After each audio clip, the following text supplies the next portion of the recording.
Hi everyone, my name is Miss Jen, and I'm one of the primetime staff at the Pineland branch of the YMCA of Southern Maine. Today we will be reading Goldilocks and the Three Bears.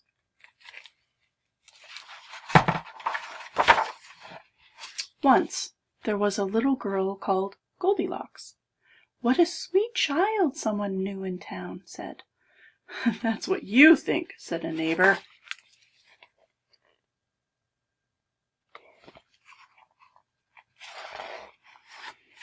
One morning, Goldilocks' mother sent her to buy muffins in the next village. "You promised not to take the short cut through the forest," she said. "I've heard that bears live there." "I promise," said Goldilocks.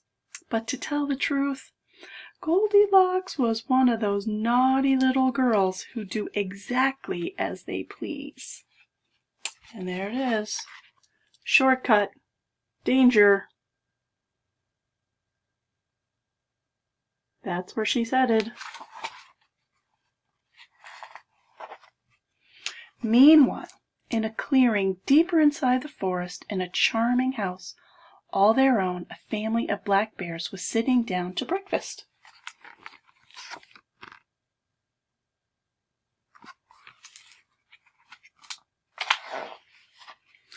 "Patooey!" cried big old Papa Bear. "This porridge is scalding. I've burned my tongue." "I'm dying!" cried Baby Bear.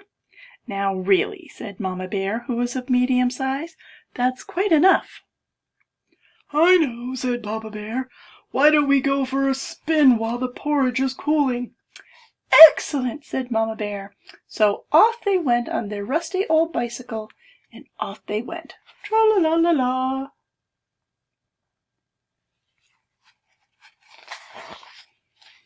A few minutes later, Goldilocks arrived at the bear's house. She walked right in, without even bothering to knock.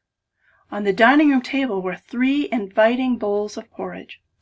"I don't mind if I do," said Goldilocks, helping herself to the biggest bowl.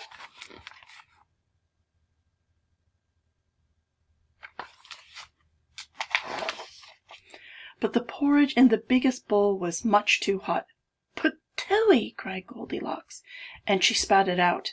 Next she tasted the porridge in the medium-sized bowl, but that porridge was much too cold. Then Goldilocks tasted the porridge in the little bowl. It was just right, neither too hot nor too cold. In fact, she liked it so much she gobbled it up.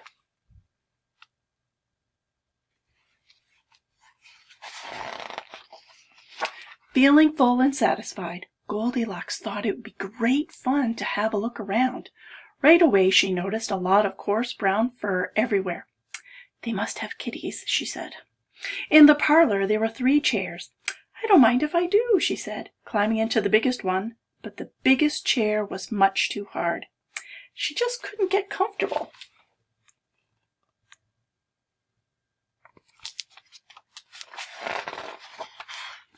Next, she sat in the medium-sized chair, but that chair was much too soft.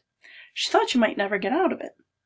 Then Goldilocks sat in the little chair, and that was just right. Not too hard, not too soft. In fact, she liked it so much that she rocked and rocked until the chair fell completely to pieces.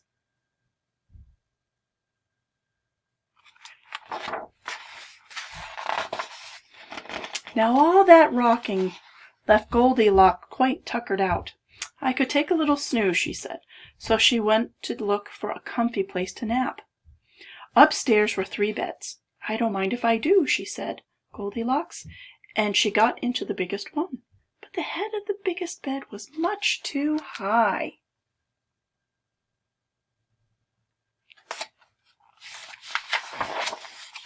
Next, she tried the medium-sized bed, but the head of that bed was much too low. Then Goldilocks tried the little bed, and it was just right. Soon she was all nice and cozy and sound asleep, and she did not hear the bears come home.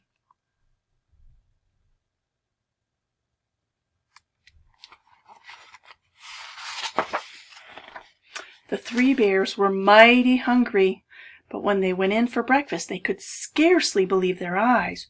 "Somebody's been my porridge," said Papa Bear. "Someone's been in my porridge," said Mama Bear.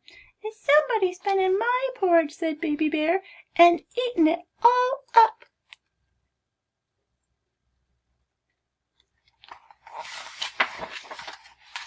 In the parlor, the three bears were in for another surprise.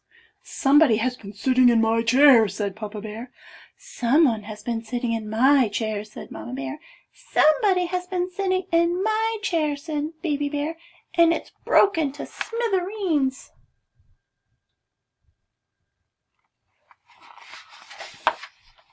The three bears went upstairs on tiptoe, not knowing what they might discover.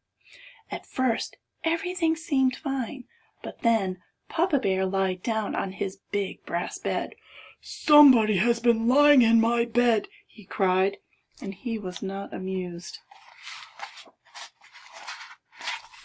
Look, he has the angry face.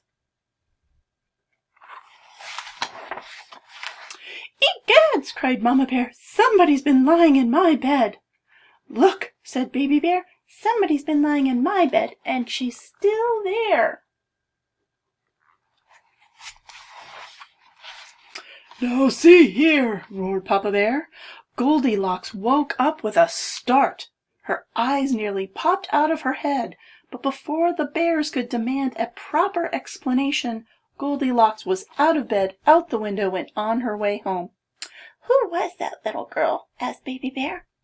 "I have no idea," said Mama Bear, "but I hope we never see her again."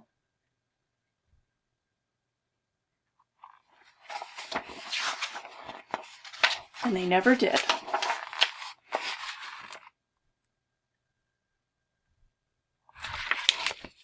The end. Thanks for joining me today. Guys, have a great day.